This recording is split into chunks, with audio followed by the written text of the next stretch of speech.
Go ahead, Anita. Thank you so much. I have a quick Iran question, then a longer domestic question. Just starting with Iran, their new president said that he is willing to have talks with the United States. He did give some conditions, and he also said he's willing to talk again about the nuclear program. Is the White House willing to play ball here? So we have long said, and I kind of said this in the beginning, that we view diplomacy as the best way to achieve an effective long-term solution when it comes to Iran's nuclear program. That is something that we have been pretty consistent about in the past 3.5 years, and we believe that having those diplomatic conversations when we talk about our relationships across the globe is so critical. However, we are far and away from anything like that right now. So we will judge Iran on their actions, not their words. Always been clear about that as well. And if Iran wants to demonstrate seriousness or a new approach, they should stop their nuclear and regional escalations. And then on domestic matters, first of all, have any figures from Ohio asked the administration for any help or assistance to safeguard the vulnerable communities there? Is this something you're considering?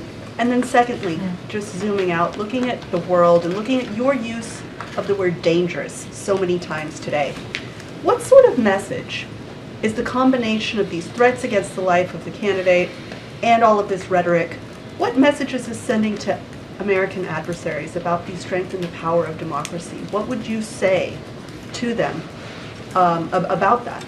So two different things. You're asking about Springfield, Ohio, and I said this last week and I'll repeat it here. First of all, we got to condemn any type of hateful smears and conspiracy theories. And when you do things like that, it does make people feel less safe. It does make communities feel less safe. And it's hateful. And you've heard from the mayor of Springfield, you've heard from the governor of Ohio saying this is not true. And these are two Republicans who are saying this is not true. And we've seen what that has done to the Haitian, in this instance, the Haitian population. And it is not right. It is not okay.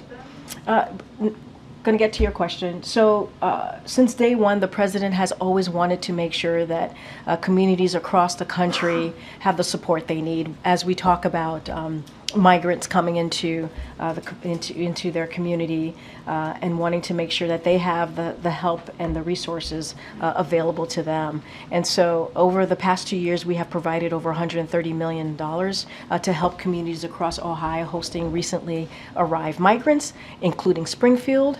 And since this past spring, back in April, DHS has been directly engaged with the city of Springfield and local officials to make sure they have the support they need.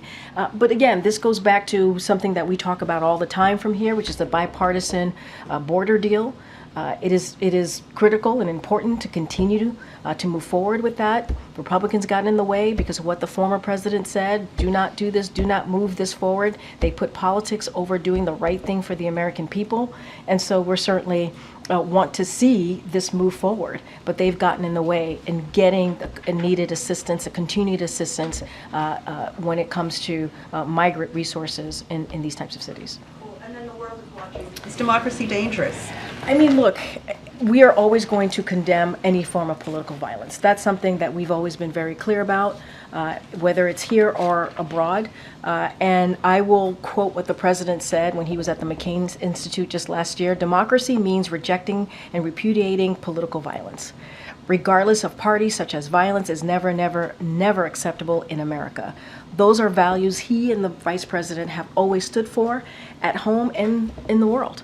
Opposing political violence at every turn and encourage all leaders to do the same. So we're going to be very clear about that. We've been consistent. It's not just here domestically. We're going to continue to condemn political violence abroad as well as here, and that is what the president and the vice president has done for almost 4 years.